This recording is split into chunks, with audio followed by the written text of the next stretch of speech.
A Werewolf Shifter Romance, written by Amelia Hart. Chapter 1. Ashes and Silence. The Night Castle. Silvercrest fell. The world of a 7-year-old girl ended not with a scream, but with a stolen breath. Flames leaped hungrily across the timbers overhead, clawing at banners that had once shone silver and blue above feast tables and candlelit corridors. Wolf howls echoed beyond shattered walls as men and beasts fought side by side in the darkness, snarls punctuated by the clash of steel and the sickening sharpness of final violence. Willa pressed her fist to her mouth to hold in whimpers as she cowered beneath a slanted beam, the taste of ash on her tongue.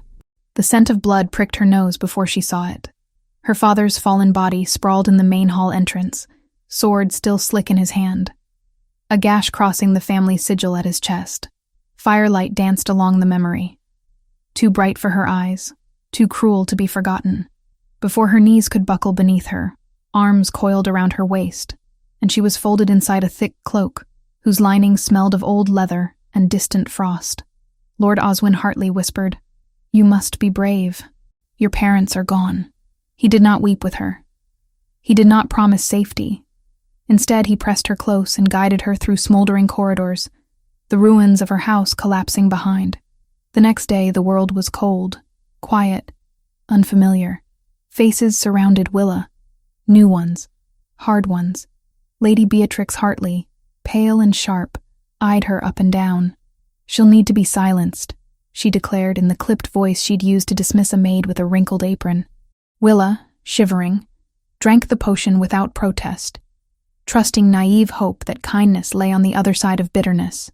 It scalded her throat to the core. The pain stole her voice clean away, slicing every sound from her tongue. When she tried to speak, not even a rasp emerged. The years blurred, one servant's day blending into another. Willa learned to read from glances, ran errands wordlessly, and bore every bruise and admonishment in silence. She cleaned hearths, washed tunics, and served at Hartley tables, shrinking her world to the width of hallways and the quick judgments of people who never asked her name. The whip's stripes faded, replaced by the habit of keeping her eyes on the ground, her thoughts locked tight within. 15 years made her hands deft and her presence nearly invisible. She could sense moods in the air, when tempers flared, when secrets passed along hidden corridors. She grew tall, but never sturdy. Her hair darkened to a near black, tied always in a knot that kept it out of her eyes. Only her eyes, green as forest moss under rain, dared reflect back the world's sharpness. She knew to expect little, to want even less. Then, on a morning as brittle cold as any before, the castle erupted with the kind of thrill that usually spelled disaster for those who toiled in shadow. "The Alpha King rides today," servants muttered, glancing over shoulders. "He comes for the great hunt." Willa listened as the whispers grew, some tinged with awe, others with unease. No one crosses him and lives. Wolf King. Storm-blooded, they say. Willa kept her thoughts to herself as she swept stone floors cleaved by centuries of hurried boots. Her world revolved around Lady Beatrix's clipped commands. "Willa, polish the pavilion tableware. Willa, see the main tent is swept for the king's meal. Spill so much as a drop and I'll have your hide." She nodded, silent as rain on slate rooftops. The great hall became a hive of relentless labor. Men arrived with silver-plated horns and tartan banners, the scent of oiled leather and wolf musk clinging to their cloaks. Outside, pavilions sprang up, a sea of deep blue and silver fabric, twisting like rivers against green lawns. Willa moved among carts and barrels, hauling and stacking beside other servants who never expected her to talk back. That afternoon, as she placed knives alongside waiting trenchers in the Alpha King's pavilion, her gaze flickered up in fleeting curiosity. The men assigned to the central table were taller than any she'd ever seen, their faces marked by old scars, their eyes flinty, unreadable. One bore the wolf's head of Stormhaven on his cloak pin. Another's golden stare lingered, not with suspicion, but with a kind of weighing curiosity that radiated not just power, but calculation. He did not look at her because she was beautiful. She knew she was not. He looked as if measuring her silence. Their leader arrived last, dismounting with a presence that made the air feel charged. Rydian Stormborn was the figure who haunted the kingdom's bedtime stories, beard a dark shadow streaked with silver at the jaw, hair wind-tossed and glossy. His skin was the pale white of winter moonlight, his eyes so bright and gold they caught torchlight like twin coins. He strode without hesitation, shoulders straight, every movement controlled, yet carrying the threat of unleashed ferocity. Willa watched from her peripheral vision, never risking more. The feast that followed would pass into rumor for years. Dishes poured like a river down the center of the high table, wine goblets filled and emptied, laughter turning raw and fierce as old alliances and rivalries spiked. Lady Beatrix wore her best smile, but Willa saw how her knuckles whitened on her jeweled goblet whenever the Alpha King met her gaze. Serving among the clamor, Willa fumbled once, just once, wine splattering across white linen as she dodged the sudden, careless gesture of a noble's sleeve. The world froze. Conversation dropped. Heads turned. "Clumsy," snapped the noblewoman, her lip curled. Willa jolted, heart pounding in her throat, cloth already out to blot the mess. She awaited the slap that often followed, or Beatrix's hiss from across the table, but neither came. Instead, a voice that seemed to crack like thunder spoke from the dais. "Let it be," Rydian said, without rising or raising his voice. The noblewoman blanched as if stung. "Yes, your majesty." Willa absorbed the moment. His eyes brushed hers, not dismissing or derisive, but calm and almost searching. He did not linger. The weight of the threat dissipated, talk resumed, and the humiliation faded into the clamor of cutlery and song. Later that night, as she slid into the straw pallet in her tiny, drafty room beneath the stairs, Willa pressed her hand to her ribcage, feeling the steady beat there. She wondered what it meant when the Alpha King bothered to speak for a servant, and why her fingers shook less remembering his voice than they did cleaning the spilled wine. The moon's pale glow slipped through the arrow slits, touching the scar that marred her throat, a keepsake of violence and forced obedience. If she closed her eyes, she could almost remember a time before silence, when her name had meant something beyond disgrace. Beneath that same moon, the Alpha King paced the great hall's gallery, his mind already lingering on the girl in gray, the one who listened better than most men spoke. But for Willa, the only truth that mattered was this. She had survived another day hidden in the shadows, her voice a prisoner to old poison.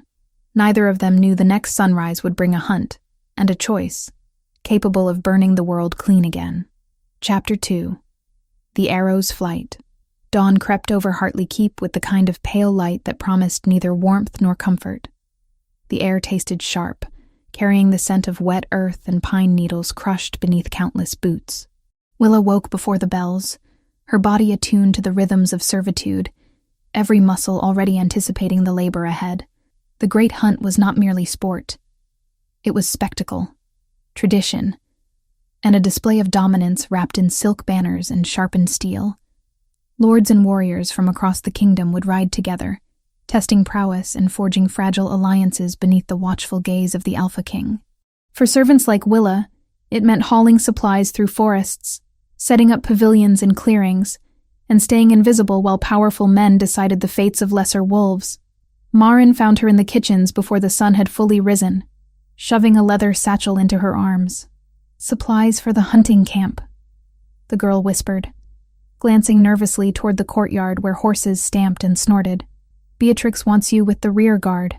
Carry water, bandages, and wine. Stay out of sight unless called." Willa nodded, slinging the heavy bag across her shoulder, the weight pressed against bruises still healing from the last lashing. But she had learned to ignore such discomforts. Pain was a companion she knew too well to fear anymore. Outside, the courtyard churned with controlled chaos. Warriors adjusted saddles and checked sword belts, their breaths misting in the cold morning air. Horses tossed manes and pawed at cobblestones, sensing the anticipation that crackled through their riders. Willa threaded between them, head down, making herself small. The Alpha King stood near the gate, speaking quietly with a scarred warrior whose face bore the marks of old battles. Rydian wore dark leather reinforced with steel plates at the shoulders, practical armor that spoke of a man who expected to fight rather than merely watch. His black warhorse stood beside him, calm and steady beneath his master's hand. Even from a distance, Willa could feel the weight of his presence, not oppressive, but unavoidable, like the pull of a tide. She did not linger. To stare was to invite attention, and attention brought consequences. The hunting party rode out as the sun broke free of the horizon, a river of horses and hounds flowing toward the dense forest that bordered Hartley lands. Willa followed on foot with the other servants, trudging through dew-soaked grass and muddy trails. The satchel dug into her shoulder, but she shifted the weight and kept pace. The forest swallowed them whole. Ancient oaks and towering pines blocked out the sky, their canopy so thick that even midday felt like twilight. Birdsong echoed strangely here, distorted by moss-draped branches and the hollow spaces between roots. Willa had always felt more at ease in forests than in castles. Here, at least, the silence was natural rather than enforced. The hunting party split into smaller groups, fanning out to cover more ground. Willa was assigned to follow Lord Hartley's contingent, staying far behind the mounted warriors but close enough to respond if summoned. She moved carefully, avoiding roots and fallen branches, her senses attuned to every rustle and snap in the underbrush. Hours passed in a blur of green shadows and distant shouts. Occasionally, a horn would sound, signaling a successful kill or a regrouping. Willa paused once to refill water skins from a cold stream, kneeling beside the clear water and splashing her face to chase away exhaustion. It was then that she noticed them. Shadows moved wrong in the trees ahead, too deliberate, too careful. Willa froze, water dripping from her cupped hands. Her eyes tracked the movement, piecing together shapes that did not belong. Men, hidden among the branches, bows drawn and arrows nocked. Their clothing was dark, blending seamlessly with bark and shadow. They were not hunters. They were predators. Her heart kicked hard against her ribs. She could not shout a warning. Her voice was a ghost, useless as smoke, but her body could move. Willa dropped the water skin and ran. Branches whipped at her face and arms as she crashed through the undergrowth, abandoning stealth for speed. The hunting party was ahead. She could hear horses and voices, close but not close enough. Her lungs burned, legs screaming protest, but she pushed harder. The Alpha King rode at the front of the group, his posture relaxed but alert. He did not see the archer step into position, bow drawn, arrow aimed directly at his back. The arrowhead gleamed black in the filtered light, silver coated in something darker, something that reeked of poison even from a distance. Willa did not think. Thought would have stopped her, reminded her that she was nothing, that her life held no value compared to a king's. But instinct overrode reason. She threw herself forward, legs coiling and launching her into the space between the archer's aim and Rydian's exposed back. The arrow struck her left shoulder with a force that stole her breath. Pain exploded white-hot and blinding, radiating outward like lightning through water. She gasped silently, mouth open in a scream that had no sound, and crumpled to the forest floor. Chaos erupted. Horses reared and warriors shouted, swords hissing free of scabbards. The archer vanished into the trees, swallowed by shadow and undergrowth before anyone could give chase. Boots pounded past Willa's head, voices overlapping in confusion and fury. Then hands, strong and careful, lifted her from the dirt.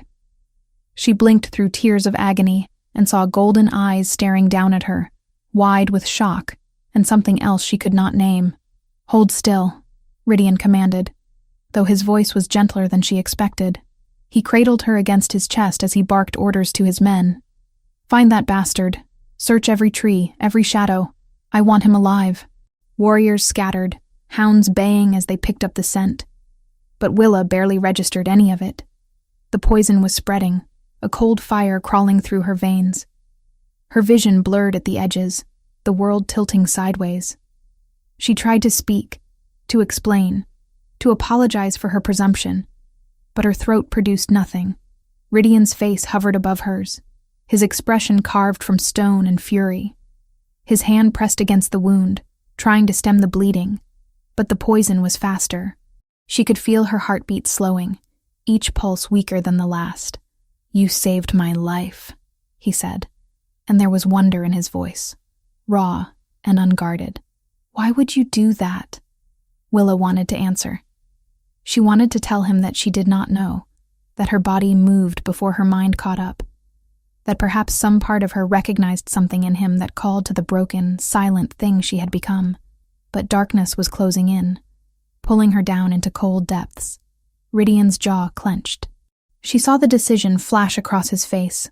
Reckless, desperate, irreversible.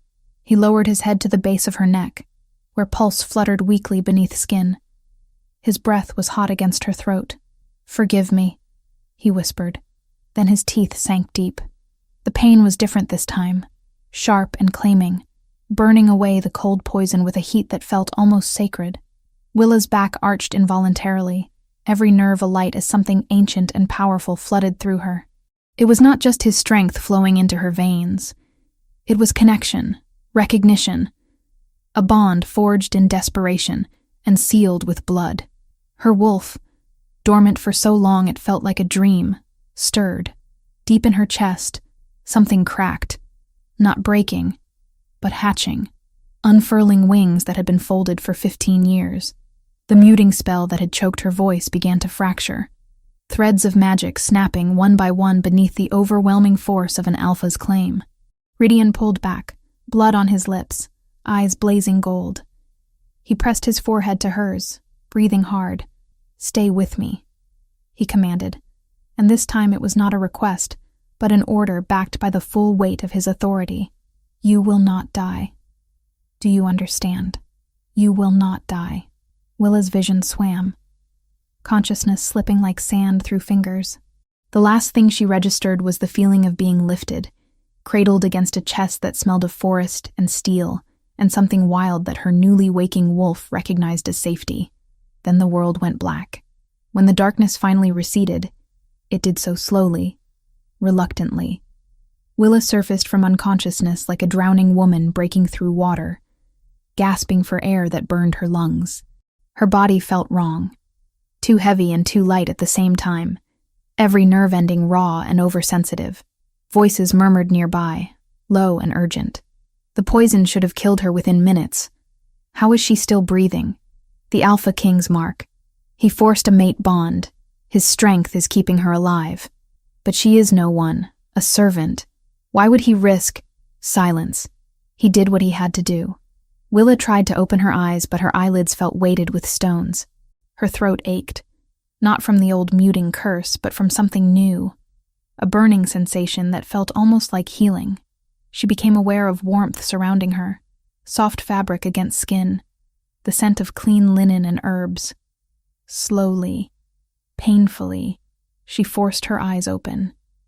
The room was unfamiliar. Stone walls hung with rich tapestries, a fire crackling in a massive hearth, candles casting dancing shadows across vaulted ceilings. This was not the servants' quarters. This was somewhere far above her station, somewhere she had no right to be. Movement drew her gaze. Rydian stood by the window, silhouetted against pale morning light. He wore no armor now, just a simple tunic that did nothing to diminish the power coiled in his frame.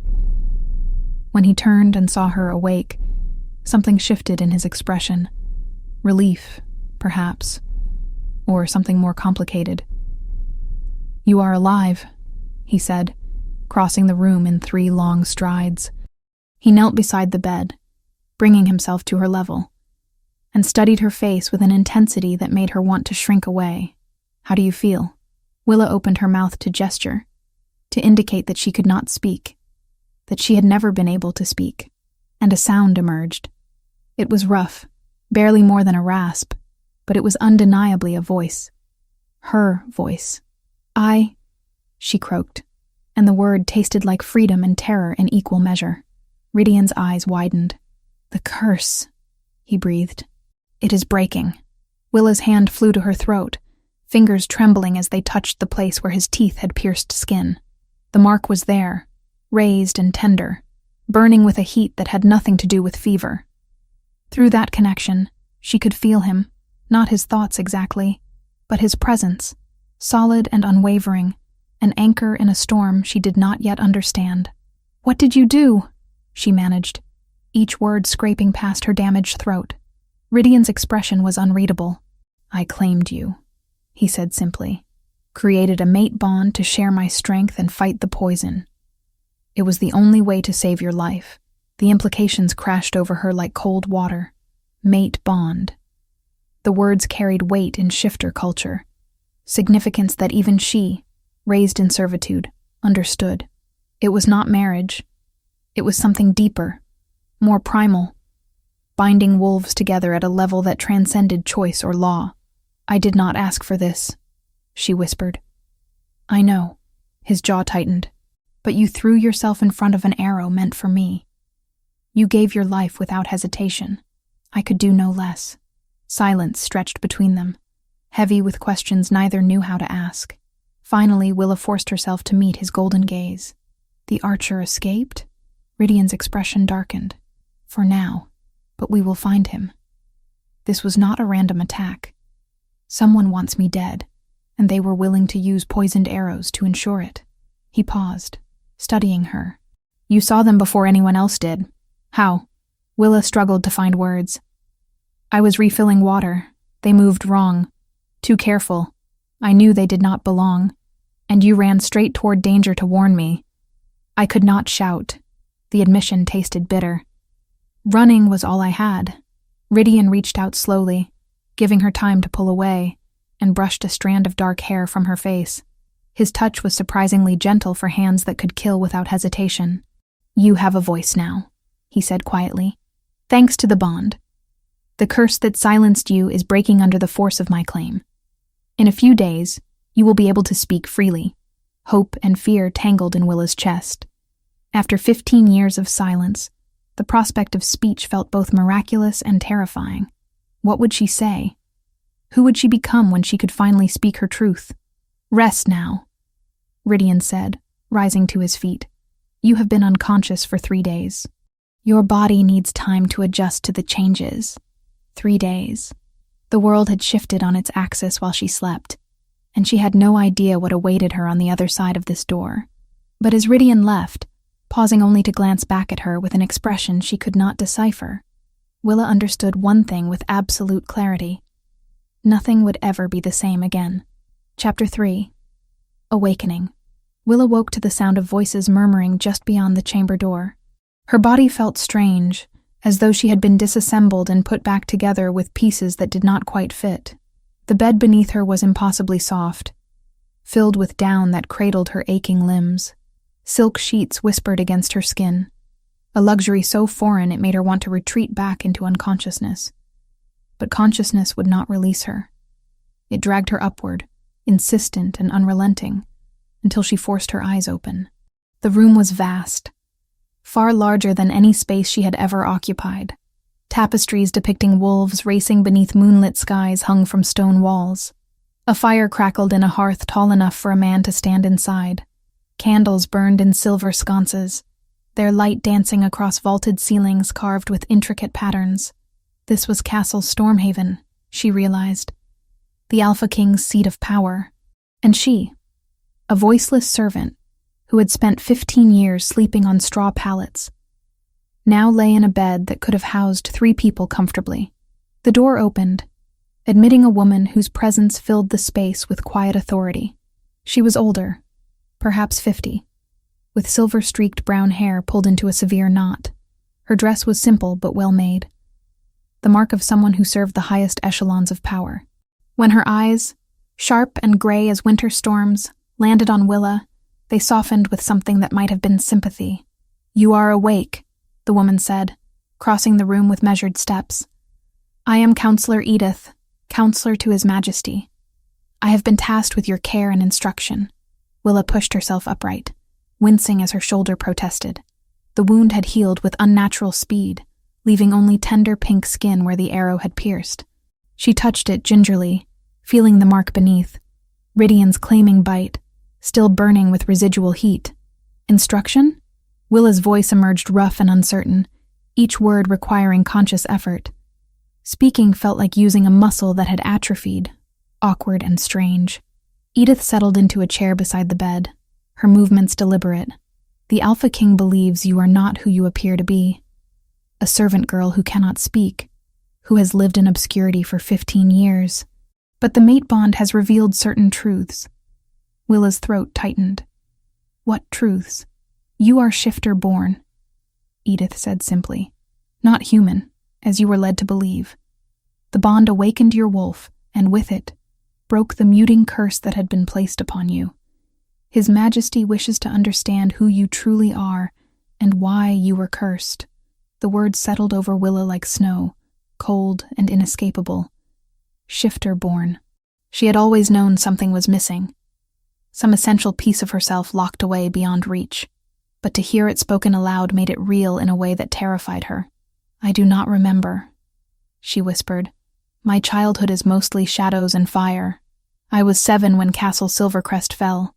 Lord Hartley saved me, or so I was told.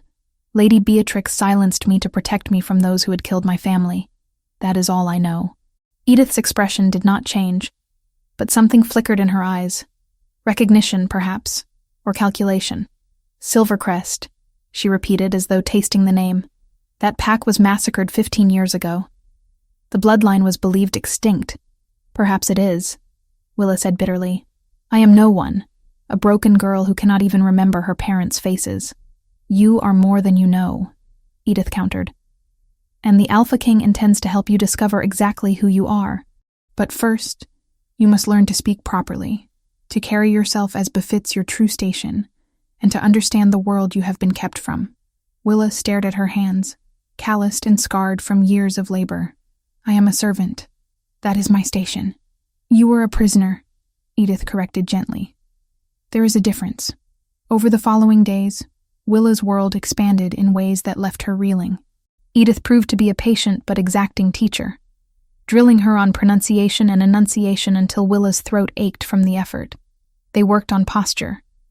How to stand without hunching. How to walk without apologizing for taking up space.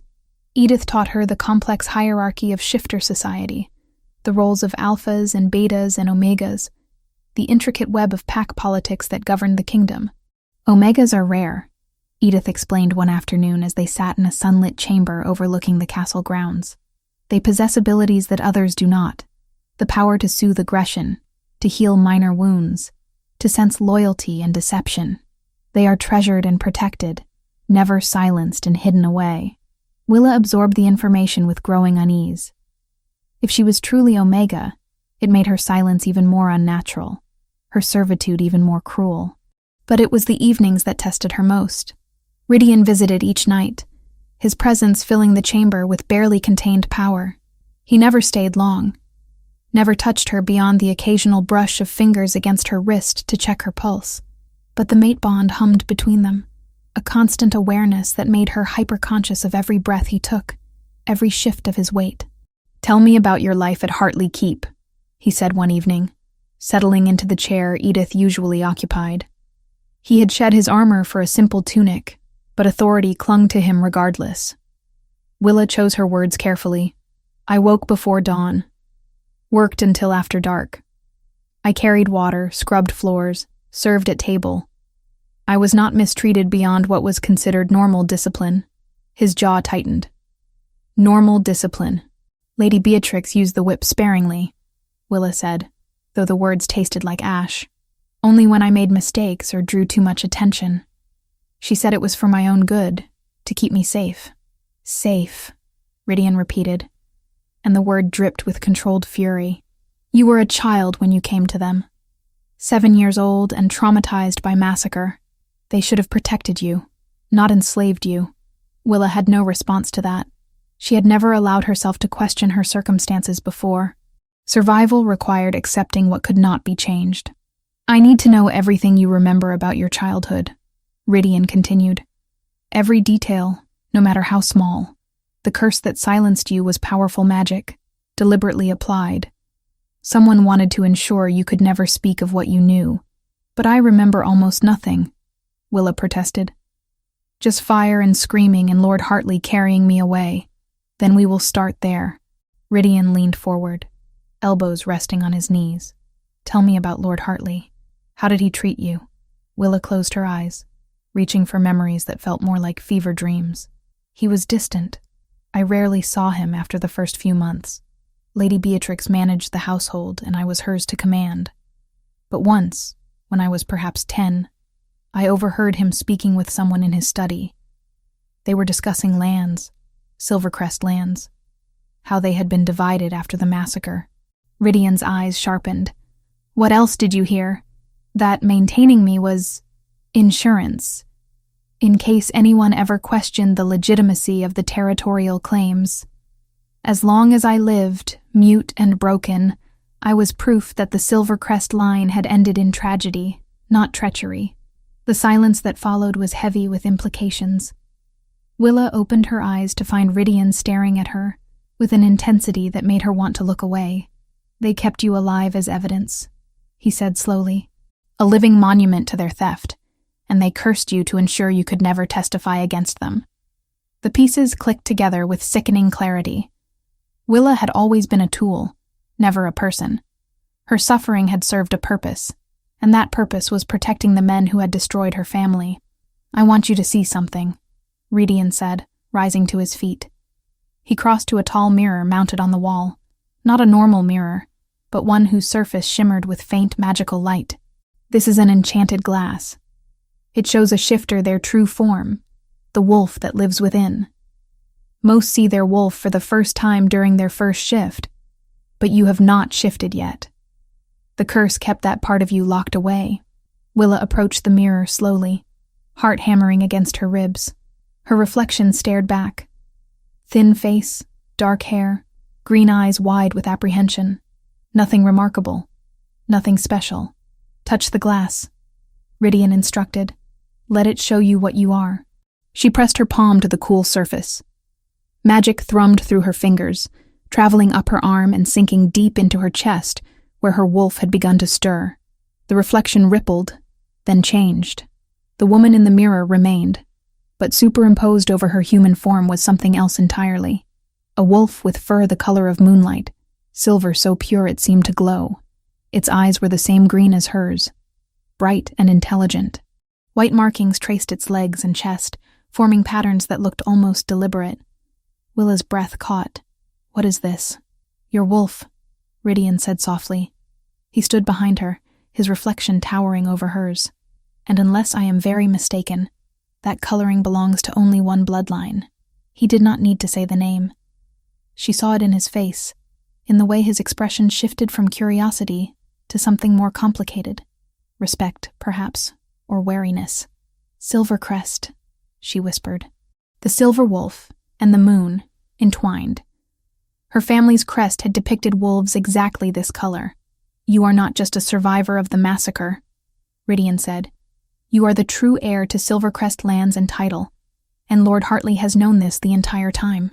The revelation should have felt like vindication, like justice finally arriving after 15 years of silence. Instead, it felt like a burden settling onto shoulders already bent beneath too much weight. What does it mean? Willa asked, still staring at her wolf's reflection. If I am heir to a dead pack, it means you have a claim to lands that were illegally seized, Ridian said. It means Lord Hartley and his allies committed treason when they participated in your family's murder and subsequent cover-up. And it means you are in grave danger if they discover you are no longer mute and broken. Willa turned away from the mirror, unable to look at the wolf she did not know how to be. You said you would not reveal what you know. Not yet. Not until we understand the full scope of the conspiracy, Ridian agreed. The attack in the forest was meant to kill me. The archer escaped, but the arrow he used was coated in poison specifically designed to kill shifters. Someone with resources and knowledge planned that assassination. I need to know if it connects to your family's massacre. You think Lord Hartley ordered the attack? I think Lord Hartley has motive and opportunity, Ridian said carefully. But I will not accuse without evidence. That is why I need your help. You lived in his household for 15 years. You saw and heard things that others did not. Your perspective is invaluable. Willa sank onto the edge of the bed, exhaustion washing over her. I do not know how to be anyone other than what I have always been. A servant who keeps her head down and survives. Ridian knelt before her, bringing himself to her eye level. The mate bond thrummed between them, warm and insistent. You are not alone in this. I will help you reclaim what was stolen. But you must trust me. Trust. The word felt foreign, dangerous. Trust had gotten her family killed.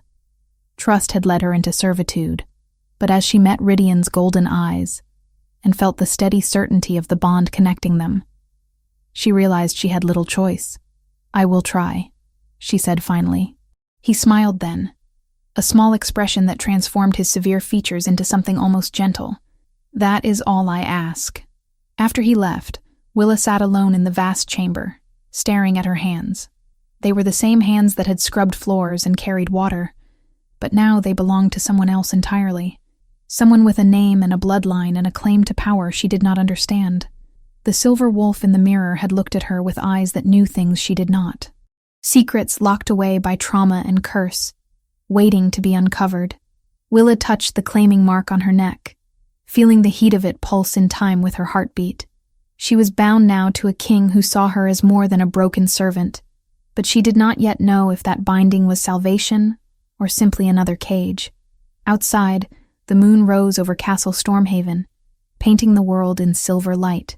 And somewhere in the darkness, enemies watched and waited, unaware that the girl they had tried to erase was beginning to remember who she truly was.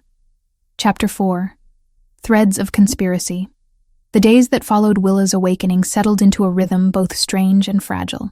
Each morning, Counselor Edith arrived with lessons that stretched beyond mere etiquette. She taught Willa to read the subtle hierarchies in a room full of wolves, how to identify a beta's deference versus an alpha's challenge, the nuances of pack law that governed everything from territorial disputes to mating rights. Your silence gave you an advantage you did not recognize, Edith said one afternoon, her fingers steepled beneath her chin as they sat in the library overlooking Castle Stormhaven's eastern gardens. You learned to observe without being observed. That skill will serve you well in the games ahead.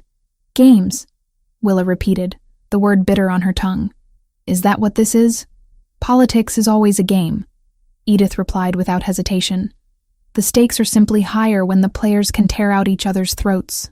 It was during these lessons that Rydian began to involve Willa in his investigation. He did not summon her to formal councils or parade her before his advisors.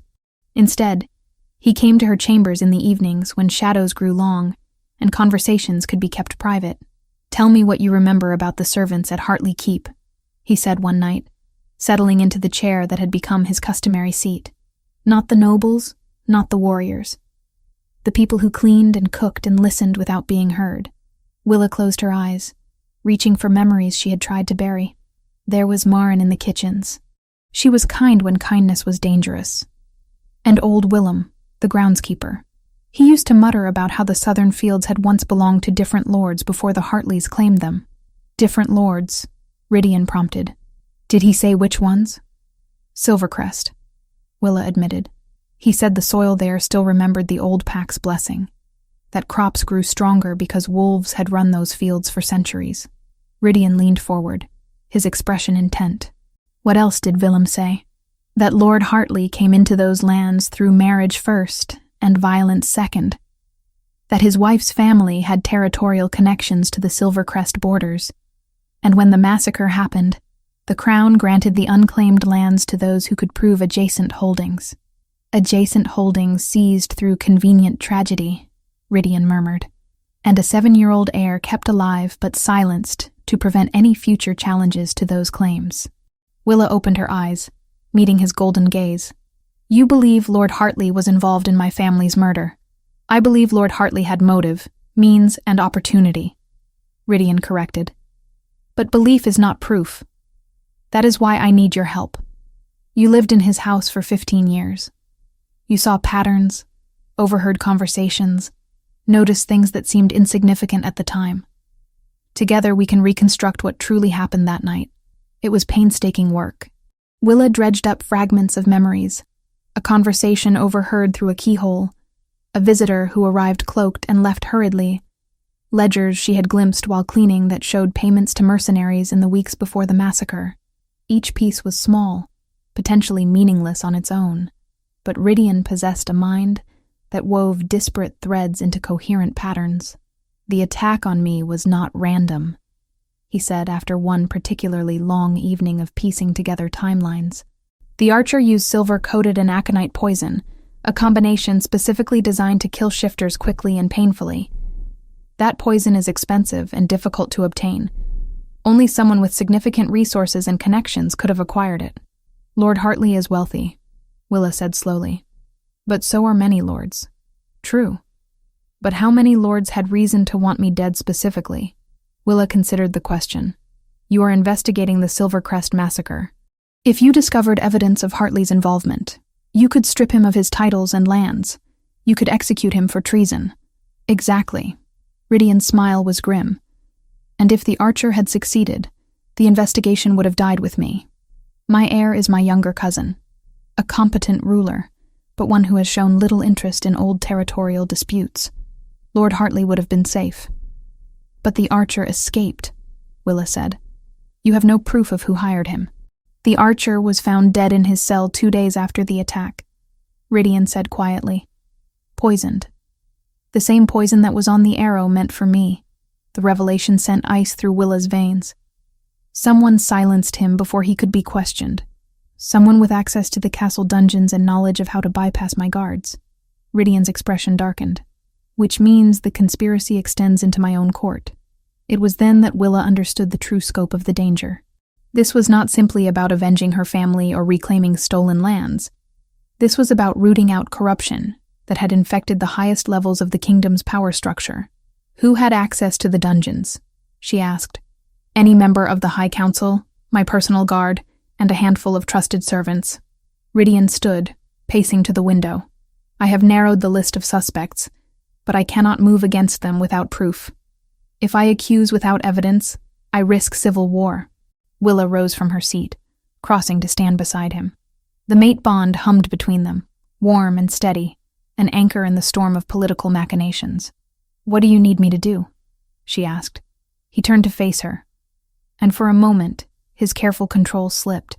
She saw the weight he carried, the responsibility of an entire kingdom resting on shoulders that were broad but not invincible.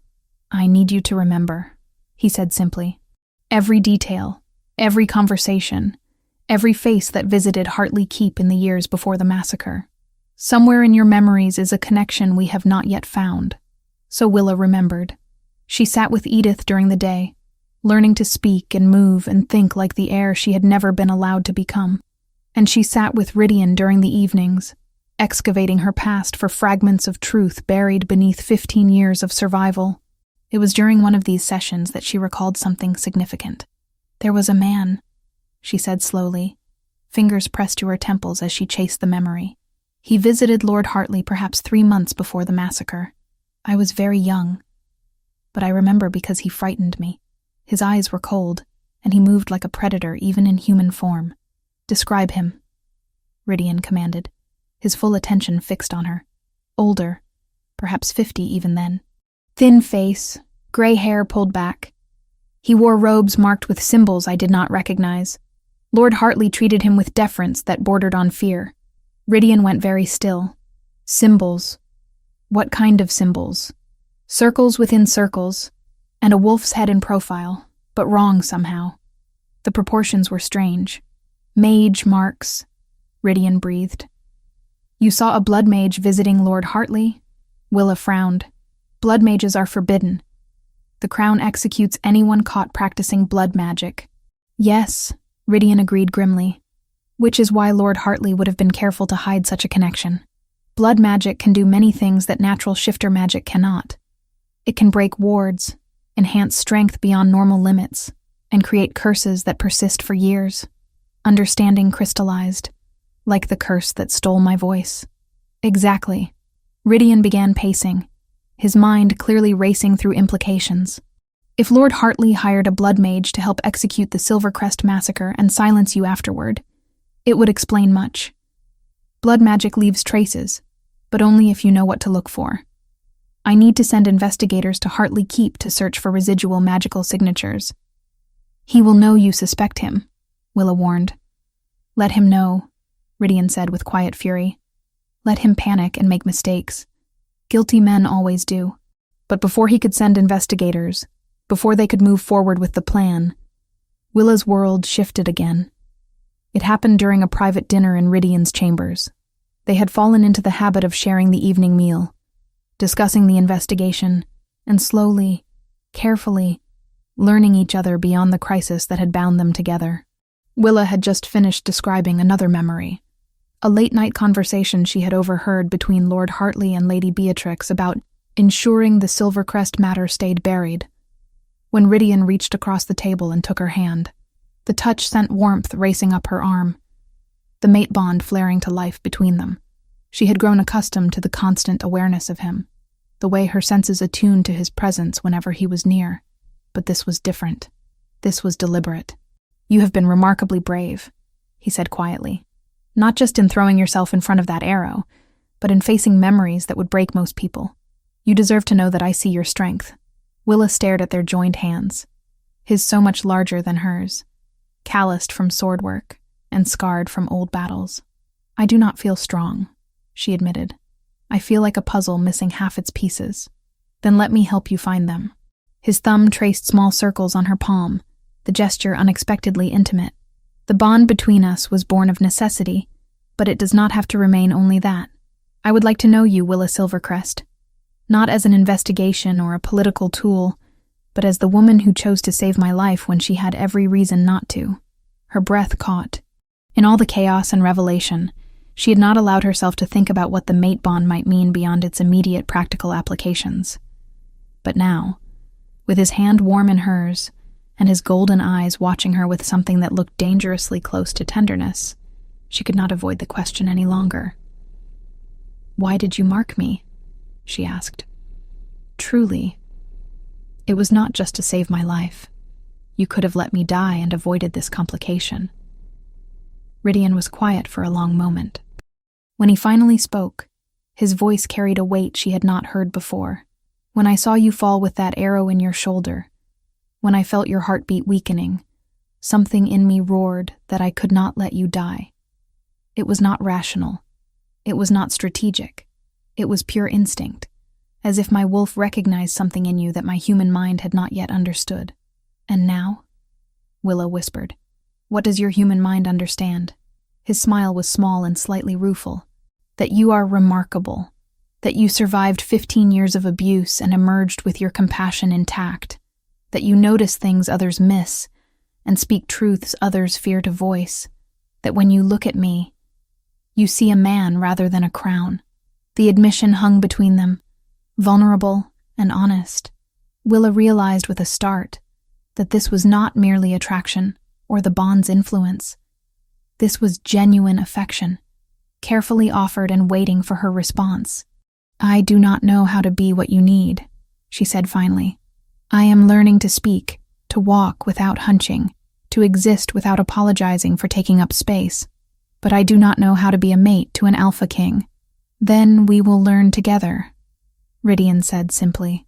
He lifted her hand to his lips, pressing a kiss to her knuckles that sent heat spiraling through her. "I do not need perfection, Willa. I need you." The words settled into her chest, warm and steadying. For the first time since awakening in Castle Stormhaven, she allowed herself to imagine a future that was not defined by fear or survival. A future where she was not running from her past, but reclaiming it. Where the bond that tied her to this powerful, complicated man was not a cage but a choice. "I would like that," she said softly. His smile transformed his face, chasing away the severity that usually marked his features. "Good," he said, "because I have plans for us, Lady Silvercrest. And they begin with teaching you to shift." Chapter 5. Shadows and Suspicion. The letter arrived 3 weeks after Willa's awakening, delivered by a rider whose horse bore the mud and sweat of hard travel. Counselor Percival brought it to Rydian during the morning council session, his thin face arranged in an expression of concern that did not quite reach his cold gray eyes. "A message from Lord Hartley, Your Majesty," Percival said, placing the sealed parchment on the table with deliberate care. "He expresses worry for the well-being of his ward, the girl Willa. He wishes to know if she survived the attack in the forest and requests permission to visit Castle Stormhaven to ensure her safety." Willa stood behind a carved screen at the edge of the council chamber, positioned where she could observe without being seen. Rydian had insisted she attend these meetings, teaching her the rhythms of court politics and the subtle tells that betrayed a liar's intent. Now, watching Percival's carefully neutral expression, she felt the mate bond thrumming with Rydian's controlled fury. "Lord Hartley's concern is touching," Rydian said, his voice carrying the dangerous calm that preceded violence, "but premature. The girl is recovering and in no condition to receive visitors. You may inform Lord Hartley that she remains under my personal protection." Percival's lips thinned almost imperceptibly. "Of course, Your Majesty. Though I must note that Lord Hartley has legal standing as her guardian. He may petition the High Council for her return if he believes she is being held against her will." "Let him petition."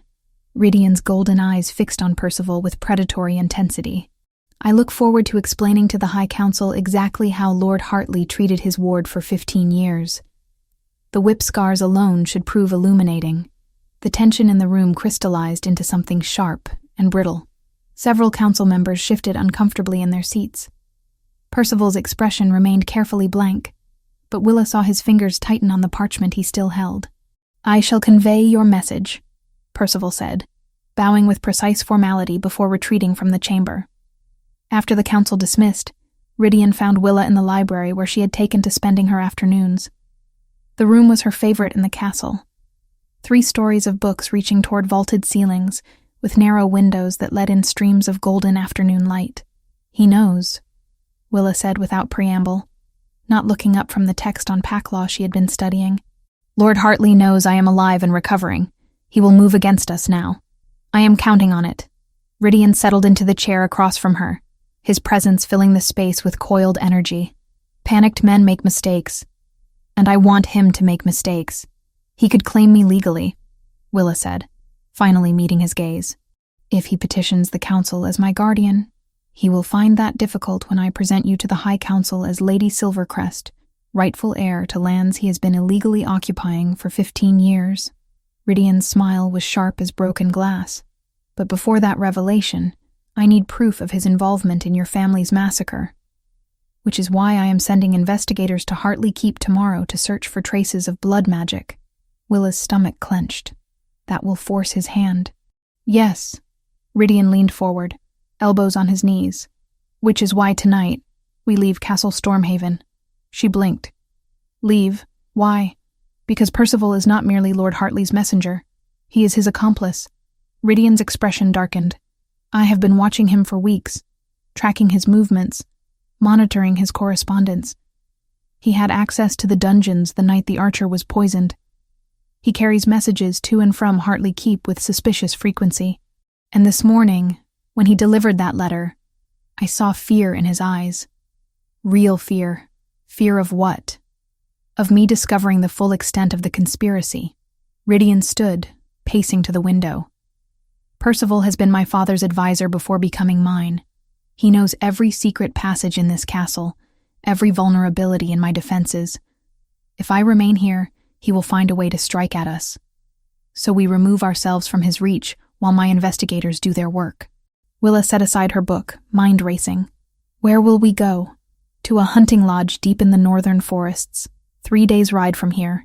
It is defensible, isolated, and known only to my most trusted warriors." He turned back to face her. "Lady Beatrix will likely arrive at Castle Stormhaven within the week, claiming concern for you. Let her find the castle empty, and my council tight-lipped about our location. It will drive them to desperation." The plan was sound, strategically ruthless. But something in Willa recoiled at the thought of running. "I am tired of hiding," she said quietly. "I have spent 15 years making myself invisible. I do not want to disappear again." Rydian crossed to her in 3 long strides, kneeling so they were eye to eye. "This is not hiding. This is strategy. We draw them out, make them reveal themselves while gathering the evidence we need to destroy them. You are not disappearing, Willa. You are preparing to emerge." His hands framed her face, thumbs brushing her cheekbones with unexpected gentleness. The mate bond sang between them, warm and insistent. "Trust me," he said. "Please." The word, please. From an alpha king who commanded armies and bent lords to his will, undid something in Willa's chest. She leaned into his touch, letting herself draw strength from his certainty. "I trust you," she whispered. They left that night under cover of darkness, a small party of 6 warriors and 2 healers riding hard toward the northern mountains. Willa had never ridden a horse before, but the mare Rydian selected for her was gentle and sure-footed, responding to the lightest touch. The journey passed in a blur of forest paths and rushing streams, the landscape growing wilder and more rugged as they climbed into the mountains. They slept in shifts, never staying in one place for more than a few hours. Willa learned to move silently through underbrush, to read tracks in mud, to identify the calls of different birds, and she learned Rydian in ways the castle had not permitted. Without the formality of court, without advisors and servants and the weight of ceremony, he became someone different, still powerful, still commanding, but also surprisingly gentle. He showed her which berries were safe to eat, taught her to identify medicinal plants, told her stories of his childhood spent running these same forests. On the 3rd night, as they made camp beside a waterfall that painted the air with mist, Rydian approached her with an expression of determination. "It is time," he said simply. Willa looked up from the fire she had been tending. "Time for what?" "To teach you to shift." Her heart lurched. She had been avoiding this moment, terrified of what it might reveal. What if she could not shift? What if the curse had broken her too deeply for her wolf to emerge? "I do not know if I can," she admitted. "You can." His certainty was absolute. "I have felt your wolf through the bond. She is there, waiting. You simply need to stop being afraid of her." He led her away from the camp, following the waterfall upstream to a small clearing bathed in moonlight. The space felt sacred somehow, untouched by human presence. "Shifting is about surrender," Rydian said, standing in the center of the clearing. "You cannot force it. You must let go of your human form and trust your wolf to take over." "How?" Willa's voice trembled. "Close your eyes. Feel the bond between us. Follow it down into yourself until you find the place where your wolf lives." Willa obeyed, closing her eyes and reaching inward. The mate bond thrummed between them, a golden thread she could almost see in her mind's eye. She followed it down, past conscious thought, past fear and memory, into a deeper place that pulsed with ancient recognition. There. A presence coiled tight in her chest, silver and wild and waiting. "I feel her," Willa breathed. "Good. Now invite her forward. Let her know she is safe." Willa reached toward that silver presence with tentative mental fingers. The wolf stirred, cautious but curious. For so long she had been locked away, suppressed by curse and circumstance. Now, offered freedom, she hesitated at the threshold. "It is all right," Willa whispered aloud. "You can come out now. We are safe." The shift happened all at once. Pain exploded through Willa's body as bones cracked and reformed, muscles tearing and knitting back together in new configurations. She would have screamed if her throat had not been reshaping itself. She collapsed to all fours, gasping through the agony. Then, suddenly, it was over. Willa blinked, and the world had changed. Colors were different, less vivid but with new depths of shadow and light. Scents bombarded her, each one carrying layers of information she had never noticed before. She could smell the mineral tang of the waterfall, the sharp pine of the trees, the warm musk of Rydian standing nearby. She looked down at her paws, silver fur catching moonlight, exactly as the mirror had shown her. A laugh bubbled up, emerging as a soft woof of breath. Rydian shifted beside her, his transformation smooth and controlled. His black wolf was massive, easily twice her size, with those distinctive silver markings on his chest. He lowered his head, touching his nose to hers in a gesture of greeting and approval. They ran together through the forest, Willa's wolf reveling in the freedom of movement, the raw joy of being unleashed after so many years of captivity.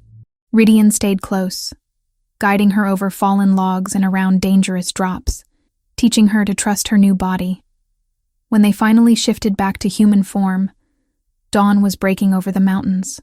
Willa was exhausted, but exhilarated, her body aching in new ways, but her spirit lighter than it had been in years. "That was," she started, then found she had no words. "I know."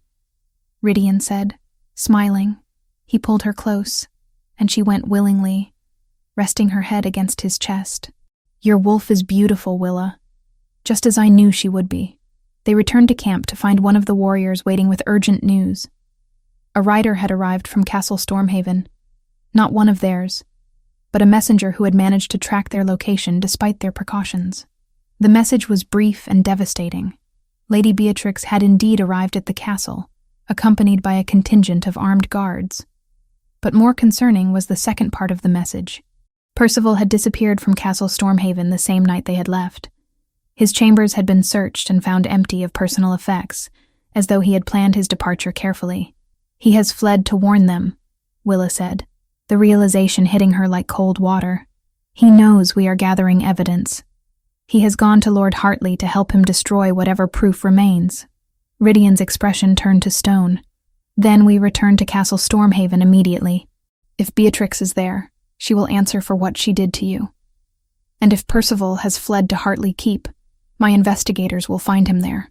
But as they broke camp and began the hard ride back, Willa could not shake the feeling that they were already too late.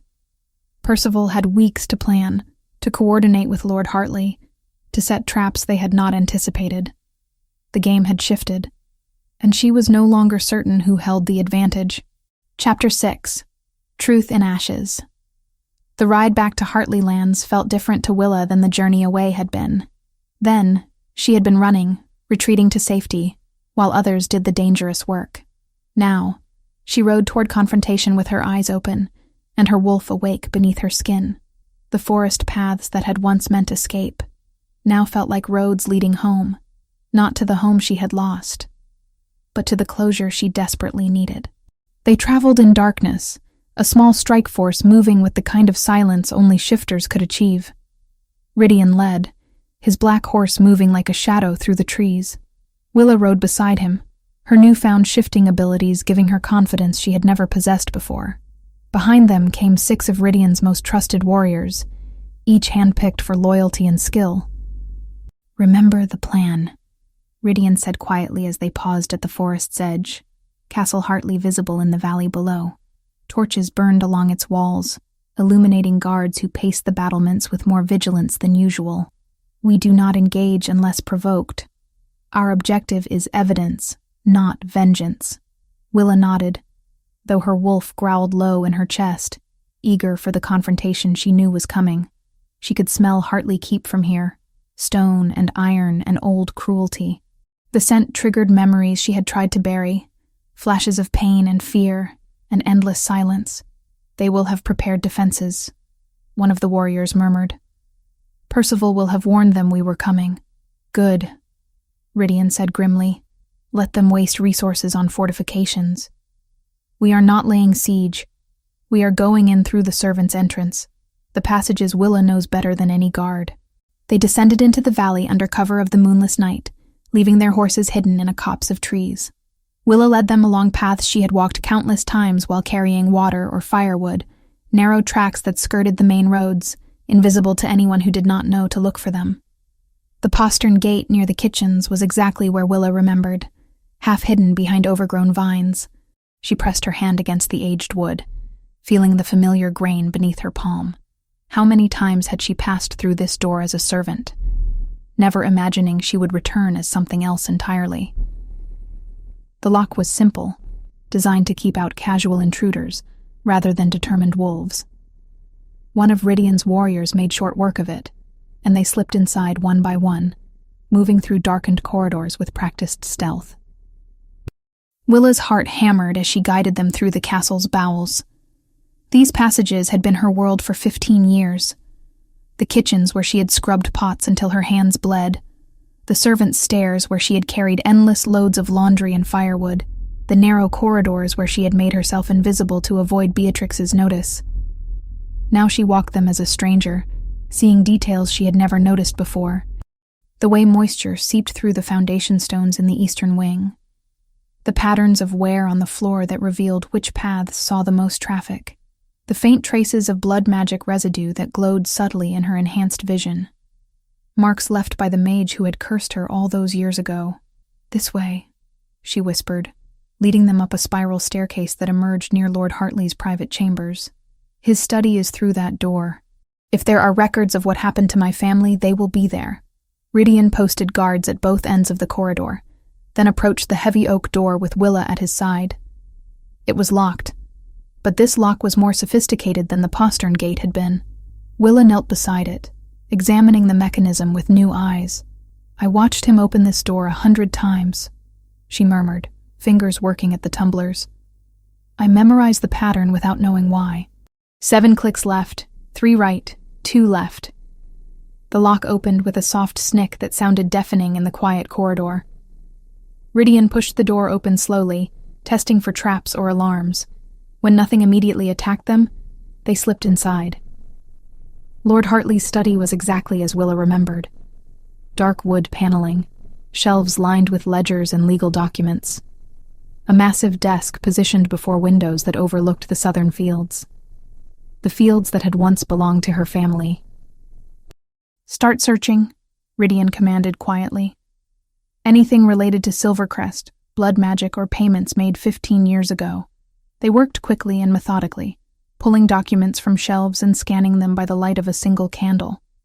Most were mundane: tax records, trade agreements, correspondence about crops and livestock. But then Willa's fingers closed on a leather folder tucked behind a false panel in the desk's lowest drawer. Her hands trembled as she opened it. Inside were letters, some in Lord Hartley's hand, others bearing seals she did not recognize. She read quickly, Ridian looking over her shoulder, both of them growing colder with each line. The massacre had been planned for months. Lord Hartley had hired mercenaries, coordinated with neighboring lords who stood to gain from Silvercrest's fall, and employed a blood mage to ensure no witnesses survived, except one. The letters made clear that keeping Willa alive had been deliberate, a living symbol of Silvercrest's defeat, proof that the bloodline had been safely contained, rather than entirely extinguished. And the muting curse had been Beatrix's idea, implemented to ensure Willa could never testify about what she had seen the night of the attack. "This is everything we need," Ridian breathed, fury and triumph warring in his voice. "With these documents, I can strip Hartley of his titles, reclaim your lands, and execute him for treason." But before Willa could respond, the door slammed open. Lord Oswin Hartley stood in the entrance, flanked by a dozen armed guards. Behind them, Lady Beatrix watched with cold satisfaction, and Percival's thin face twisted into a cruel smile. "Did you truly think I would not anticipate this?" Oswin asked, his voice carrying the smooth confidence of a man who believed he had already won. "Percival warned me of your investigation weeks ago. We have been waiting for you to make exactly this mistake." Ridian's hand went to his sword, but Oswin raised a hand in warning. "I would not recommend violence, Your Majesty. My men have already surrounded your warriors in the corridors. Surrender peacefully, and I will merely hold you for ransom. Resist, and I will be forced to kill the Alpha King in self-defense. I am sure the High Council will understand my position." "You will not live to see the High Council," Ridian said, his voice deadly calm. "You have confessed to murdering an entire pack, to employing forbidden blood magic, to holding the rightful heir to Silvercrest in servitude for 15 years. Even if you kill me, my death will bring every wolf in the kingdom down upon you. Perhaps," Oswin conceded. "But you will be dead, and I will have time to destroy the evidence and disappear. A worthy trade." Willa felt her wolf surging forward, rage and terror mixing into something explosive. She had not come this far, survived this much, only to watch Oswin Hartley escape justice. "You kept me alive as insurance," she said, her voice cutting through the tension. "A living monument to your crime. But you made one critical mistake." Oswin's eyes narrowed. "And what was that, girl?" "You assumed I would stay broken." Willa shifted, the transformation rippling through her in a wave of silver light. Her wolf was smaller than Ridian's, smaller than most of the guards. But she was fast and desperate, and filled with 15 years of silenced rage. She launched herself at Oswin, not with the intent to kill, but to create chaos. The documents scattered as she knocked into his chest, claws raking across his shoulder. Guards rushed forward, swords drawn. but Rydian was already moving, his own shift happening between one heartbeat and the next. The study erupted into violence. Rydian's massive black wolf tore through guards with brutal efficiency, while Willa used her agility to stay ahead of blades and grasping hands. She could hear fighting in the corridors, Rydian's warriors engaging Hartley's men in fierce combat. Beatrix screamed orders, but her voice was drowned out by snarls and the clash of steel. Willa caught sight of Percival fleeing toward a hidden passage behind one of the bookshelves. She pursued, her wolf's instincts tracking his scent through the darkness. The passage was narrow and steep, descending into the castle's foundations. Willa pursued Percival through twisting corridors that reeked of old magic and older secrets. Finally, she cornered him in a circular chamber lit by strange phosphorescent markings on the walls. "This is where it happened," Percival said, turning to face her with a dagger in his hand. His eyes were wild, desperate. "This is where the blood mage cursed you. Your parents' blood still stains these stones." Willa shifted back to human form, naked and trembling but unafraid. "Why?" she demanded. "Why help him murder innocents?" "Power," Percival said simply. "Lord Hartley promised me a position on the High Council, promised me influence. All I had to do was help him remove one obstacle." He laughed bitterly. "But you refuse to stay removed, don't you? First surviving when you should have died, then catching the Alpha King's attention, then breaking the curse that should have kept you silent forever. The curse broke because I am stronger than you believed," Willa said. "Because the mate bond shattered your blood magic. Then I will simply have to kill you properly this time." Percival lunged, the dagger aimed at her heart. Willa dodged, her enhanced reflexes allowing her to twist away from the blade. She grabbed his wrist, using leverage she had learned during her training with Rydian, and forced the dagger from his grip. It clattered to the floor between them. They grappled, Percival fighting with the desperation of a cornered rat. But Willa was younger, stronger, and fueled by righteous fury. She slammed him against the wall, holding him there with supernatural strength. "You will answer for what you did," she hissed. "Every crime, every life you helped destroy. You will face justice." Footsteps echoed in the passage behind her. Rydian emerged, now in human form, blood streaking his chest from wounds already healing. "The guards have surrendered," he said. "Oswin and Beatrix are in custody," his golden eyes fixed on Percival. "And now we have the last conspirator." They dragged Percival back to the study, where Oswin knelt with hands bound, his shoulder bleeding from Willa's attack. Beatrix stood rigid and silent, her face drained of color. The documents lay scattered across the floor, irrefutable evidence of their crimes. "Lord Oswin Hartley," Rydian said formally, his voice carrying the full weight of his authority. "Lady Beatrix Hartley, Counselor Percival, you are all charged with high treason, conspiracy to commit murder, employment of forbidden blood magic, and crimes against the realm. You will be transported to Castle Stormhaven to face trial before the High Council." Oswin's expression twisted with impotent rage. "You think this changes anything? I am a lord of the realm. The council will never execute me on the word of a servant girl." "They will execute you on the strength of your own written confession," Rydian corrected coldly, gathering the scattered documents. "Every payment, every plan, documented in your own hand. You were meticulous in your record-keeping, Lord Hartley. It will be your undoing." Willa stood silent, watching the man who had stolen her childhood, her voice, her family. She waited for satisfaction, for the sweet taste of revenge, but all she felt was emptiness and exhaustion. Rydian noticed her stillness and moved to her side, wrapping a cloak around her bare shoulders. "Are you hurt?" he asked quietly. "No," Willa whispered. "I am just tired. So tired of carrying this weight." "Then let it go," Rydian said gently. "Let justice carry the weight now. Your part in this is done." As dawn broke over Castle Hartley, Rydian's warriors secured the prisoners and began cataloging evidence. Willa stood in the courtyard where she had once scrubbed flagstones and hauled water, watching servants emerge cautiously from their quarters. Marin was among them, eyes wide with shock and hope. "Willa?" she breathed. "Is it true? Are they really arrested?" Willa found her voice. Her real voice, clear and strong. "It is true. You are free, Marin. All of you are free." The servants began to weep, some with relief, others with disbelief. Willa moved among them, speaking words of reassurance, promising that their lives would change for the better. She was no longer one of them, but she would never forget what it meant to be powerless and afraid.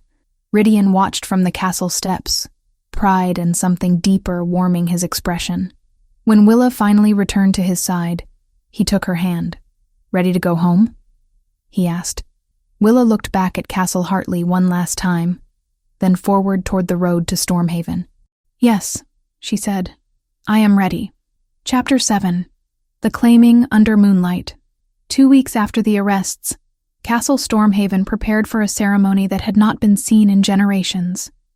The full moon hung heavy in the sky, casting silver light across the courtyard where wolves from every corner of the kingdom had gathered to witness the formal claiming of the Alpha King and his mate. News of the arrests had run ahead of the prisoners themselves. By the time Hartley, Beatrix, and Councillor Percival reached Stormhaven under heavy guard, the High Council was already convening to weigh their crimes against every law they had sworn to uphold. Willa stood in the chambers that had become hers, staring at her reflection in the polished mirror. The woman looking back was almost unrecognizable from the silent servant who had once scrubbed floors at Hartley Keep. Her hair, now washed and brushed until it shone, fell in dark waves past her shoulders. The gown she wore was simple but elegant, deep green silk that matched her eyes, cut to allow easy movement should she need to shift. Counselor Edith adjusted the clasp at Willa's shoulder, her expression soft with approval. "You look every inch a Luna," she said quietly. "Your mother would have been proud." The mention of her mother sent a pang through Willa's chest. She had spent the last 2 weeks learning about her family, reading journals and letters that had been preserved in the royal archives. Her mother had been gentle and wise, her father strong and just. They had ruled Silvercrest with compassion, treating even the lowest Omega with dignity. "I wish they could be here," Willa whispered. "They are," Edith replied, touching Willa's hand gently. "In every choice you make, in every kindness you show, you carry their legacy forward." A knock at the door interrupted them. Rydian entered, and Willa's breath caught. He wore ceremonial armor, black leather embossed with silver wolves, a cloak of midnight blue falling from his shoulders. His beard was freshly trimmed, his hair pulled back to reveal the strong lines of his face. But it was his eyes that held her, golden and warm, looking at her as though she was the only person in the world. "Are you ready?" he asked softly. Willa nodded, though her heart hammered against her ribs. "I am nervous," she admitted. "What if I do something wrong? What if they do not accept me?" Rydian crossed to her, taking both her hands in his. "You have already proven yourself 10 times over. You risked your life to save mine. You faced your abusers with courage. You reclaimed your birthright. Any wolf who does not accept you is a fool. But I was a servant," Willa said, voicing the fear that had haunted her for weeks. "I cannot read pack law as well as I should. I still stumble over formal speech. I am not. You are exactly who you need to be." Rydian interrupted gently. "And I will be beside you every step of the way." He lifted her hands to his lips, pressing kisses to her knuckles. "Tonight is not just about duty or politics. Tonight is about us. About choosing each other freely. Not because fate or necessity forced our hands, but because we want to." His words settled something in Willa's chest. She remembered the desperate claiming in the forest, the emergency bond forged to save her life. That had been survival. This was different. This was choice. "I choose you," she said simply. "Not because you are the Alpha King, but because you see me. All of me, including the broken parts, and you do not turn away." Rydian's expression softened into something that looked dangerously close to tenderness. "Then let us go make it official." The ceremony took place in the forest clearing where Willa had first learned to shift. Torches ringed the space, their flames dancing in the night breeze. Wolves lined the perimeter, alphas and betas from every pack in the kingdom, their eyes reflecting torchlight as they watched in respectful silence. At the center of the clearing stood the High Priestess, an ancient Omega whose white hair fell to her waist and whose eyes held the wisdom of centuries.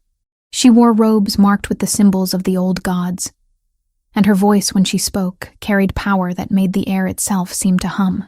"We gather under the full moon to witness a claiming," she intoned. "Not a claiming born of desperation, but one chosen freely under the eyes of our ancestors and the blessing of the moon herself." Willa and Rydian stepped forward together, hands clasped. The mate bond between them thrummed with anticipation, warm and steady. "Willa Silvercrest," the High Priestess said, turning to her first, "do you accept Rydian Stormborn as your mate, your alpha, your chosen companion for as long as both shall live? Do you promise to stand beside him in times of peace and war, to challenge him when he falters, and to support him when he stumbles?" Willa's voice rang clear and strong. "I do. Rydian Stormborn," the priestess continued. "Do you accept Willa Silvercrest as your mate, your Luna, your equal partner in all things? Do you promise to protect her, to honor her counsel, and to never silence the voice she fought so hard to reclaim?" "I do," Rydian said, his golden eyes never leaving Willa's face.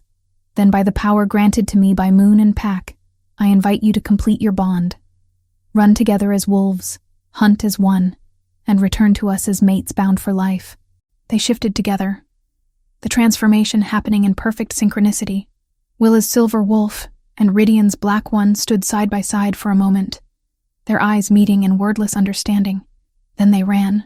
The forest opened before them, paths illuminated by moonlight that seemed brighter than natural. They raced through ancient trees and over rushing streams, their wolves moving in harmony.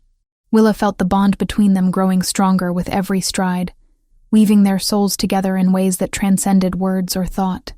They hunted together, bringing down a deer through coordinated effort, Rydian driving it toward where Willa waited, her smaller size allowing her to dart in and finish the kill cleanly. It was primal and perfect, their wolves understanding each other on a level their human minds could not fully grasp. When they finally returned to the clearing, the moon had reached its zenith. They shifted back to human form, breathing hard, their skin flushed with exertion and something deeper. The assembled wolves waited in respectful silence as the High Priestess approached with a ceremonial blade. "The final marking," she said, offering the blade to Rydian. "Not done in desperation or necessity, but in choice and celebration." Rydian took the blade and made a shallow cut across his palm. Blood welled, dark in the moonlight. He offered his hand to Willa, who did the same, her blood mixing with his as they clasped hands. "Blood to blood," the priestess intoned, "soul to soul. What the moon has blessed, let no wolf tear asunder." Then Rydian leaned in, his teeth finding the mark he had left on Willa's neck weeks before. This time there was no pain, only pleasure as he renewed the claim with deliberate care. When he pulled back, Willa did the same, marking him for the first time on the base of his throat, where everyone would see it. The bond flared between them, golden and unbreakable. Willa gasped as power flooded through her. Not just Rydian's strength, but something else. Her Omega abilities, dormant for so long, awakened fully. She could feel the emotions of every wolf in the clearing, sense their loyalty and their doubts, their hopes and their fears. More than that, she could influence them. Calm aggression with a thought, inspire confidence with a glance. The assembled wolves dropped to one knee in unison, heads bowed in respect, not just to their alpha king, but to their new Luna. "Rise," Rydian commanded, his voice carrying authority that brooked no argument. "Rise and welcome Lady Willa Silvercrest, Luna of Stormhaven, rightful heir to Silvercrest lands, and my chosen mate." They rose as one, voices lifting in a howl that echoed through the forest and up to the moon itself. The sound was primal and beautiful, a symphony of wolves acknowledging their new leader. The celebration that followed lasted until dawn. Wolves shifted between forms freely, running through the forest or gathering around bonfires to share stories and ale. Willa found herself surrounded by well-wishers, alphas who had once seemed intimidating now bowing and offering gifts. A carved wolf pendant, a bundle of rare herbs, a promise of alliance. But it was the quieter moments that meant the most. Myron appeared, no longer a kitchen servant, but free to pursue the healing art she had always dreamed of studying. "Thank you," she whispered, embracing Willa fiercely, for showing us that even the broken can become whole. Near midnight, Rydian pulled Willa away from the celebration, leading her deeper into the forest to a place where the trees grew so thick they blocked out all sound from the outside world. "I need to say something," he said, his hands framing her face with unexpected gentleness. "Something I should have said weeks ago." "What is it?" Willa asked, her heart racing. "I love you." The words were simple, but they carried the weight of absolute truth. Not because of the bond, though the bond is part of it. Not because you are Luna, or because of your bloodline. I love you because you are brave and kind and stubborn. Because you chose to save my life when you had every reason not to. Because when I look at you, I see home. Tears pricked Willa's eyes. "I love you too," she whispered. "I think I started loving you the first time you defended me in the Great Hall. The first time someone saw me as worthy of protection rather than punishment." He kissed her then, deep and thorough, the mate bond singing between them. When they finally broke apart, both breathing hard, Rydian pressed his lips to her brow in a quiet, wordless promise.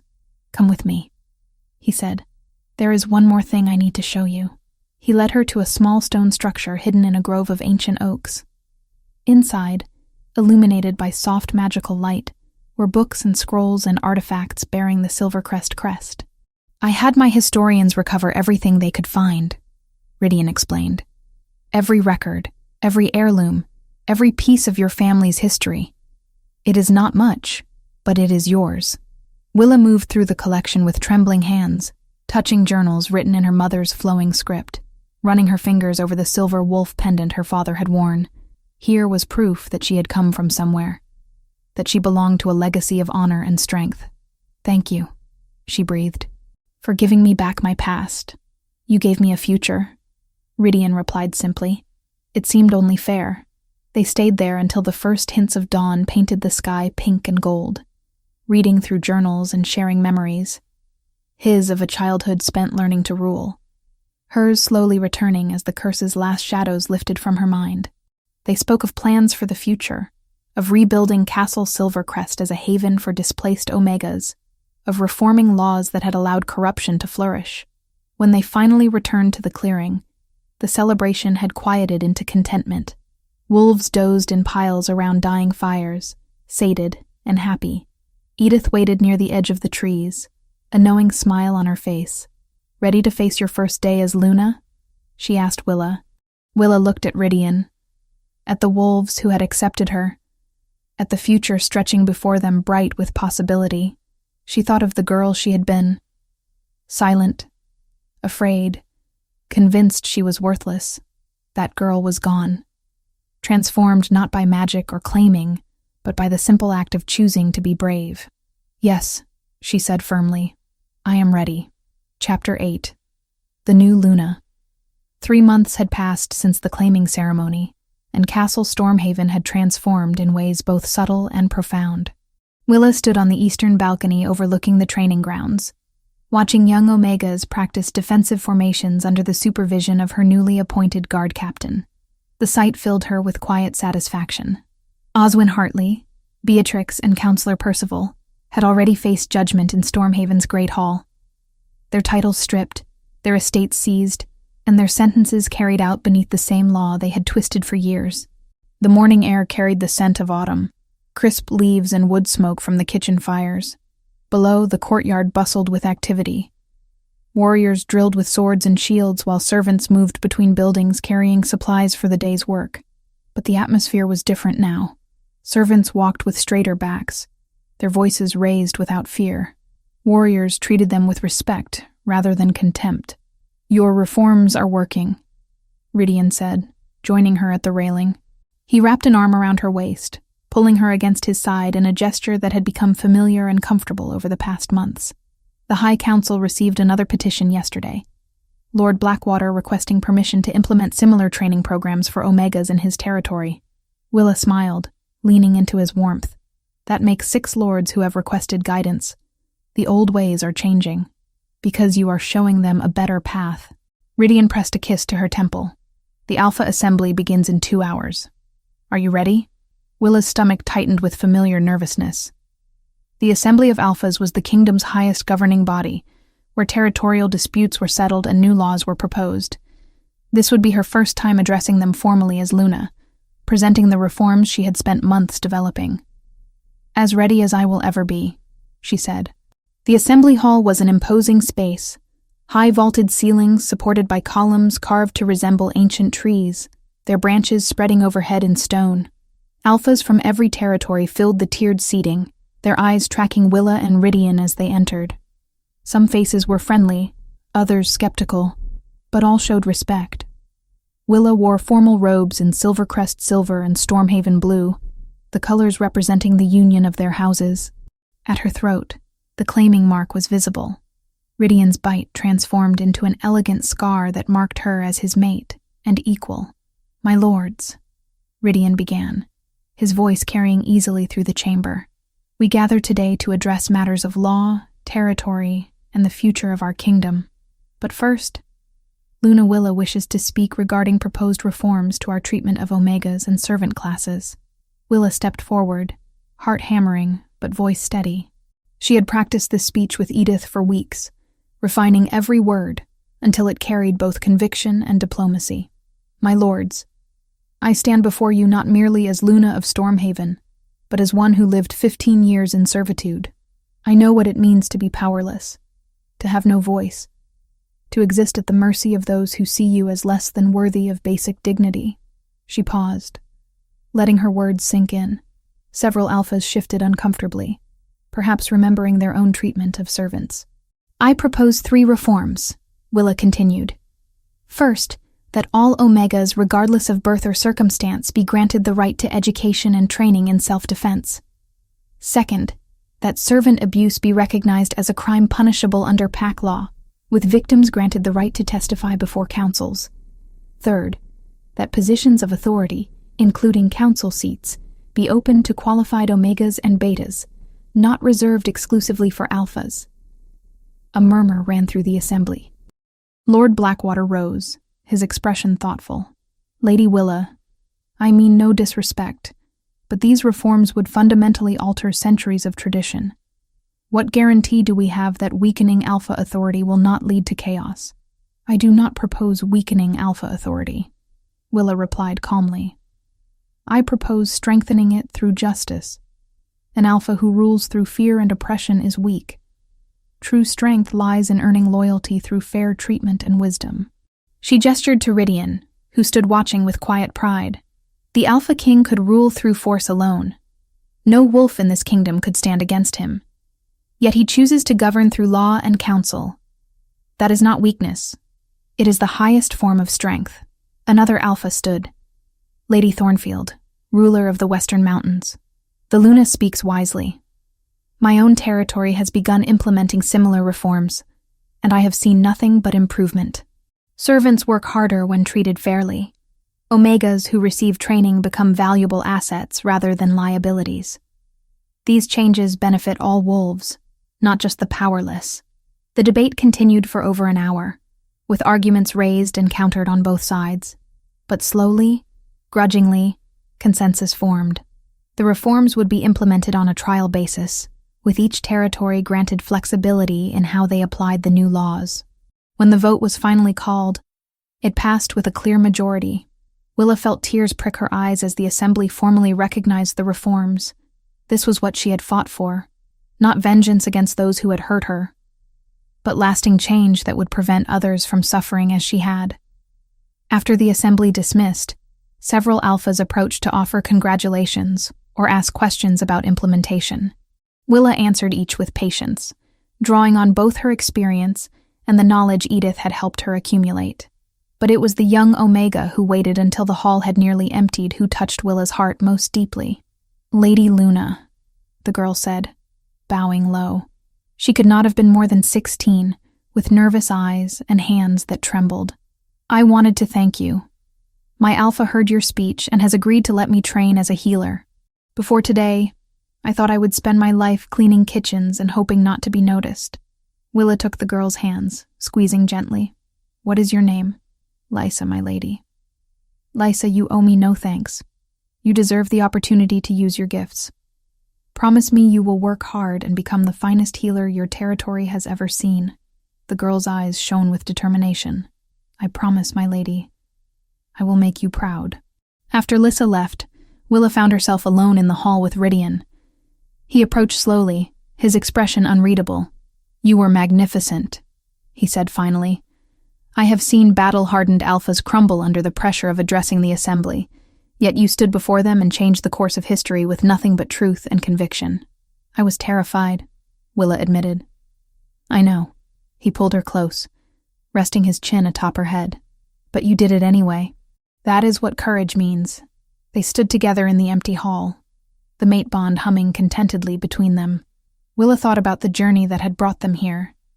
From the forest clearing where she had taken an arrow meant for him, to this moment where they stood together as partners in every sense. "There is something I need to tell you," Willa said quietly. Rydian pulled back to look at her, concern flickering across his features. "What is it?" "I am with child." For a moment, Rydian simply stared at her, his expression frozen in shock. Then joy broke across his face like sunrise, transforming him into someone younger and more carefree than she had ever seen. "Truly?" he breathed. Willa nodded, placing his hand over her stomach where new life grew. "The healer confirmed it yesterday. I wanted to wait until after the assembly to tell you, so you would not be distracted." Rydian laughed, the sound rich and full of wonder. He swept her into his arms, spinning her around until she was dizzy and laughing with him. "A child," he said, setting her down but keeping her close. "Our child, an heir to both Silvercrest and Stormhaven. Are you pleased?" Willa asked, though she could feel his joy through the bond. "Pleased does not begin to describe it." He cupped her face in his hands, thumbs brushing her cheekbones with infinite gentleness. "You have given me everything, Willa. Purpose, partnership, hope for a future I never allowed myself to imagine. And now this. How could I be anything but overjoyed?" They returned to their chambers to find Edith waiting with a knowing smile. "I assume you told him?" she asked Willa. "How did you know?" Willa asked. "I have been midwife to 3 generations of royals," Edith replied. "I know the signs. Besides, you have been glowing for weeks." She approached, embracing Willa warmly. "Congratulations, my dear. You will be a wonderful mother." The news spread through the castle like wildfire. By evening, the great hall had been prepared for an impromptu celebration. Wolves from across the kingdom, who had remained after the assembly gathered to toast the Luna and the coming heir. Willa moved through the celebration in a haze of happiness, accepting congratulations and well wishes from nobles and servants alike. But it was the moment when she saw Marin, now apprenticed to the castle's master healer, that emotion overwhelmed her. "You are going to be a mother," Marin said, tears streaming down her face. "After everything you survived, everything you overcame, you get this joy. It is what you deserve." "We both survived," Willa reminded her, "and we both get to build new lives. You will be the finest healer in the kingdom, Marin. I know it." Late that night, after the celebration had finally quieted, Willa and Rydian stood on the balcony overlooking Silvercrest lands. Construction had begun on the new castle. Not a replacement for what had been destroyed, but something new. A sanctuary for displaced Omegas. A school for young wolves regardless of rank. A symbol of the future they were building together. "What are you thinking?" Rydian asked, his arms wrapped around her from behind, hands resting protectively over her stomach. "That I am happy," Willa said simply. "For the first time in my memory, I am truly, completely happy. I have you, I have purpose, I have our child growing inside me, and I have hope for tomorrow." "You have more than that," Rydian said softly. "You have the love and respect of an entire kingdom. You have proven that strength comes in many forms, and that the voiceless can speak loudest when finally given the chance." Willa turned in his arms, looking up at the man who had saved her life, and then helped her reclaim it.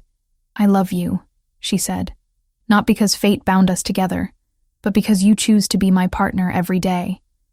Because you see me not as a broken servant or a political tool, but as your equal."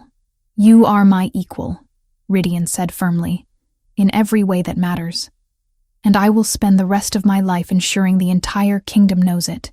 They kissed under the stars, the mate bond singing between them, two souls bound by choice rather than necessity. Below them, Castle Stormhaven settled into peaceful sleep, its people safe and cared for under the rule of an alpha king and Luna, who led with both strength and compassion. And far to the south, in the ruins of Castle Silvercrest where new foundations were being laid, silver wolves howled their welcome to the moon. The bloodline had not ended in tragedy after all. It was being reborn in hope, carried forward by a woman who had survived silence to find her voice, who had endured darkness to claim her light. Willa placed her hand over her stomach, feeling the flutter of life within. This child would grow up knowing love and security, would never be silenced or made to feel worthless, would inherit not just lands and titles, but the legacy of a mother who had transformed suffering into strength, and a father who ruled with wisdom tempered by mercy. The future stretched before them bright with possibility, and for the first time in her life, Willa was not afraid to face it. The end.